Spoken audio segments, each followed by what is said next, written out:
నమస్కారం అండి. This is hash tag you. ఆంధ్రప్రదేశ్లో కొత్త మార్పులు రాబోతున్నాయంట.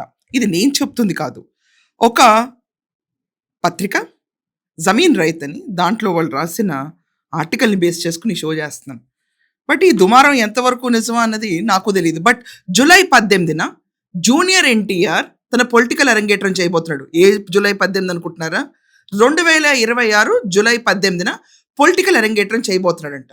అంటే ఎలా అంటే ముందు సామాజిక సేవ ఇవన్నీ చేస్తూ తనని ఎక్కడికక్కడ ఫ్యాన్స్ అసోసియేషన్ బిల్డప్ చేస్తూ 1 సంవత్సరం పాటు ఏ పొలిటికల్ స్టేట్మెంట్ చేయకుండా లాస్ట్ 2 ఏళ్ళు ఎన్నికలు ఉన్నాయన్నప్పుడు తన పొలిటికల్ పార్టీ పేరు పెట్టి విస్తృతంగా ప్రచారం చేసి ఇక మన జూనియర్ ఎన్టీఆర్ పొలిటికల్ అరంగేట్రం చేసి ఈరోజు ఆంధ్రప్రదేశ్లో టీడీపీ, వైసీపీ, జనసేన, బీజేపీ ఇన్ని పార్టీలు ఉన్నాయి. దీంట్లో కూటమి కింద మనందరికీ తెలిసిందే బీజేపీ, జనసేన, టీడీపీ ఉన్నారు. అపోజిషన్ స్టేటస్ లేకపోయినా ఒకే ఒక అపోజిషన్ పార్టీ ఉంది. అది మనం చూసుకుంటే వైసీపీ. కాంగ్రెస్ పార్టీకి యాక్చువల్లీ పాపం వాళ్ళ ఓట్ బ్యాంక్ తక్కువైంది.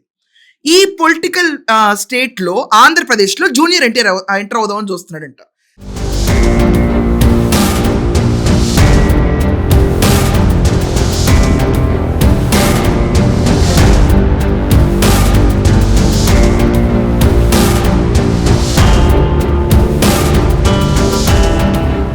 ఇక్కడ ఏంటి చరిష్మా పాయింట్స్? ఒకటి, వాళ్ళ మామ అతను వైసీపీ వ్యక్తి, ఇది ఫస్ట్ పాయింట్. రెండోది, ఇతని కింద స్నేహితులు అవనండి లేకపోతే చెంచాలని కూడా అంట. నేను తప్పేం లేదు ఈ మాట. వల్లభనేని వంశీ, కొడాలి నాని వీళ్ళిద్దరూ వైసీపీలో ఉన్నాళ్ళే. వీళ్ళ మామ వైసీపీకి చెందిన అతనే.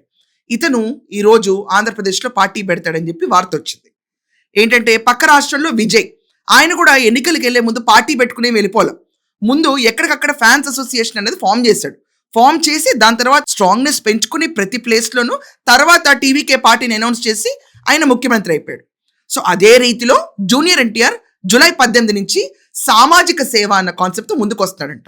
దీనికి ఇక్కడ రేవంత్ రెడ్డి గారు కూడా చాలా క్లోజ్ అంట. ఆర్టికల్లో ఉందండి ఇదంతా క్లోజ్ అంట. సో ఆయన కూడా ఈయనకి హెల్ప్ చేస్తారంట. ఇది కాకుండా అమిత్ షా ఆదేశాల మేరకు, క్లియర్గా ఉంది చెప్తాను, అమిత్ షా ఆదేశాల మేరకు జూనియర్ ఎన్టీఆర్ పార్టీ పెడతాడంట. అమిత్ షాని కలిసిన విజువల్స్ అన్ని మనకి ఇదివరకు చూసాం, అందరం ఈ షో స్టార్టింగ్లో కూడా చూసుంటారు. కానీ ఇక్కడ అర్థం చేసుకోవాల్సిన పాయింట్ ఏంటి? అసలు సిసలైన నందమూరి వారసుడంట జూనియర్ ఎన్టీఆర్. ఏమండి, ఇక్కడ డిబేటింగ్ ఇష్యూస్ చాలా ఉంటాయి. 2009లో జూనియర్ ఎన్టీఆర్ పార్టీలో ఒక ప్రచార కార్యకర్త కింద, మెయిన్ ఫోర్స్ కింద వర్క్ చేశారు తప్ప ఆయన ఎక్కడ రాజకీయ రంగ ప్రవేశం చేయలేదు. కాబట్టి ఆ రోజు అంత గెలవలేకపోయారంట వాళ్ళు చెప్పిన దాని ప్రకారం.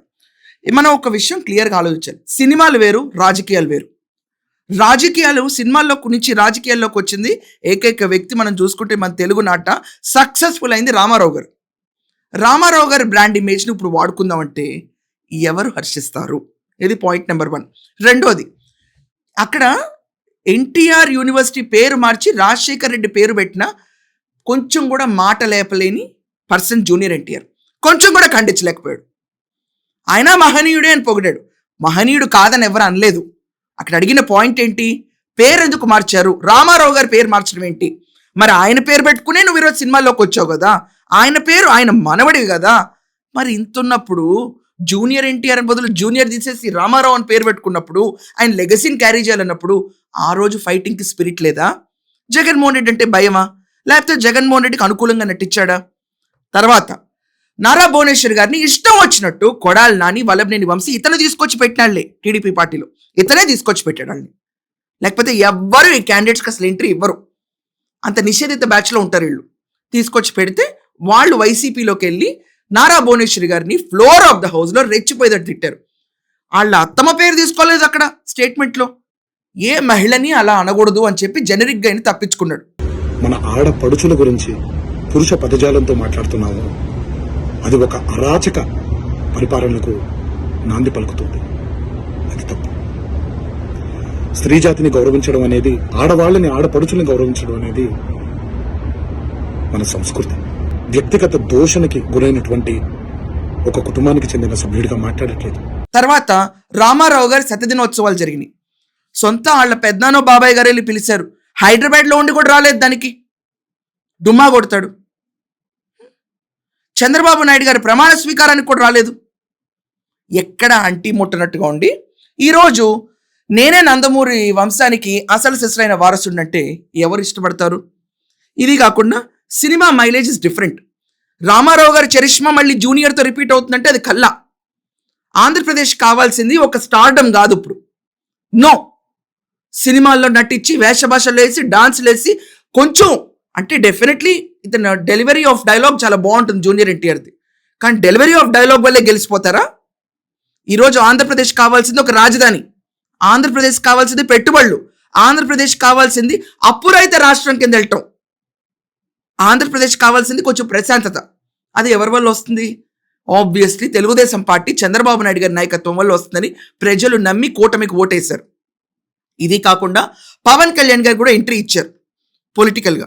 ఇచ్చిన తర్వాత ఆయన ఓడిపోయినా కూడా వెనక్కి తగ్గలా, ఆయన పోరాటం చేస్తూనే ఉన్నారు. 2 చోట్ల ఓడగొట్టారు నిజంగా ఏపీలో. ఆయన వెనక్కి తగ్గకుండా పోరాటం చేస్తూ ఆంధ్రప్రదేశ్కి మంచిదని నమ్మి, జగన్మోహన్ రెడ్డి వస్తే దుష్ట పరిపాలనలో నలిగిపోతారు జనాలను నమ్మి కూటమికి ఆయన ఏకీభవించారు.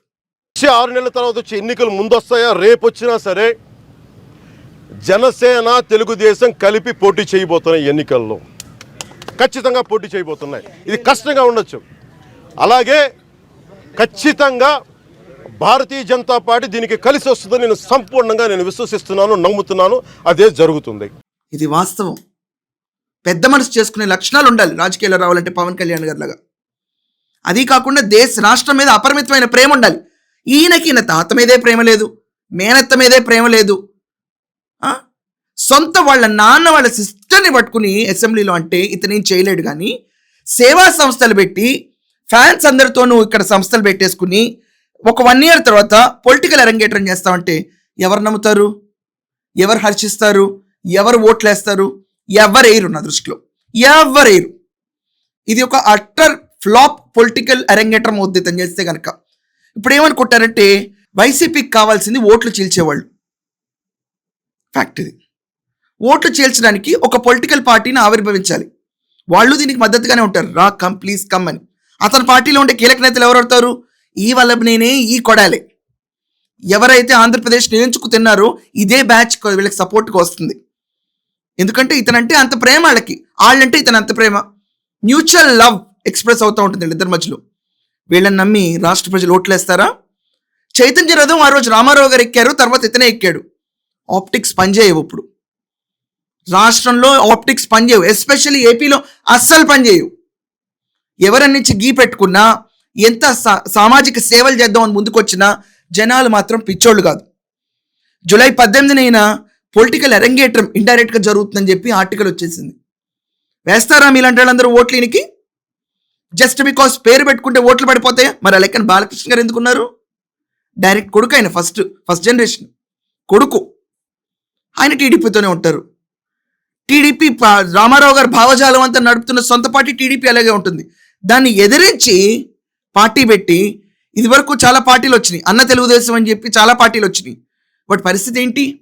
ఆ రోజే తరిమి కొట్టిన ప్రజలు ఈరోజు ఆంధ్రప్రదేశ్లో చాలా అప్రమత్తంగా ఉన్నారు. చాలామంది చాలా వేషాలు వేసుకొస్తారని అప్రమత్తంగా ఉన్నారు. ఆయన వస్తారో రారో తెలియదు, కానీ ఈ ఆర్టికల్ మాత్రం ప్రకంపనలు సృష్టిస్తుంది. వచ్చేస్తున్నారు జూనియర్ ఎన్టీఆర్ గారు వచ్చేస్తున్నారని. I don't think so he will make this move. ఎందుకంటే ఆయనకి ఆంధ్రప్రదేశ్లో ఏ పని లేదన్నట్టు ఉంటారు ఆయన. ఎస్పెషల్లీ లిటరలీ అదే కనిపిస్తుంది ఆన్లుక్కర్కి. అండ్ ఈ కుటుంబానికి ఎక్కడ అండగా కూడా, మాట వరుసకి అండగా కూడా, ఎస్పెషల్లీ నారా భువనేశ్వర్ గారి ఇష్యూలో నుంచోలా. రామారావు గారి పేరు తీసేస్తే ఆయనకు సమ్మగానే ఉంది. రాష్ట్రంలో అందరికీ మండింది. అందరికీ మండింది. వైసీపీని ఏం ఎదిరించడు ఆయన.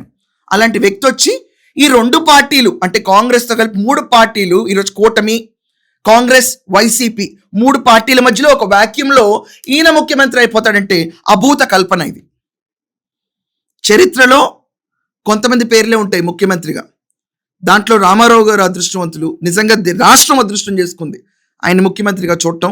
చాలా వ్యవస్థల్ని తీసి పడేశాడు ఆయన. పటేల్ పట్వారీ వ్యవస్థలు అవనండి, ప్రతి ఒక్కదాన్ని. ఇది కాకుండా తర్వాత హైదరాబాద్ అవనండి, తెలంగాణ అవనండి, ఆంధ్రప్రదేశ్ అవనండి, ఈరోజు ఈ మాత్రం ఊపిరి పీల్చుకుంటుందంటే నారా చంద్రబాబు నాయుడు గారి వల్ల. On screen is different, off screen is different.